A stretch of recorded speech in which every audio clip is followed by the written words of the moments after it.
Canada's corporate tax code is worth emulating, U.S. Vice Presidential candidate Paul Ryan said in Thursday night's debate.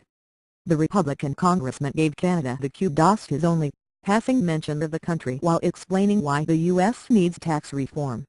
"That's why we're saying we need fundamental tax reform.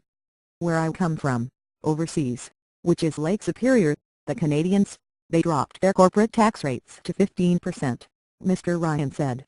The average tax rate on businesses in the industrialized world is 25%, and the president wants thank you for trying verbose. This recording will go away once the product has been purchased. The top effective tax rate on successful small businesses to go above 40%. The United States has one of the developed world's highest business taxes, while Canada has one of the lowest. The federal rate in Canada is 15%, which was cut in stages from 21% when Prime Minister Stephen Harper took power in 2006. The U.S. federal tax rate, by comparison, is 35%. State and provincial taxes vary. When combined with the federal into the statutory rate, Canada is 26.1%. Thank you for trying verbose. This recording will go away once the product has been purchased. And the U.S. is 39.2%, according to a recent University of Calgary study. The Conservative government certainly seems to think the cuts are working to stimulate the economy.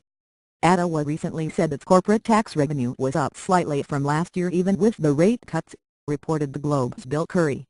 The lone mention of Canada in the first presidential debate was also courtesy of the Republican ticket.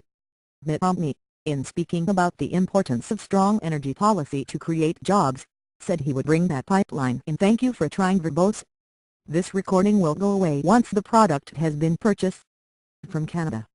That's a reference to the Keystone XL pipeline, which would run from the Alberta oil sands to U.S. refineries in Texas. It's been held up by President Barack Obama, a Democrat, over environmental concerns about the pipeline's proposed route.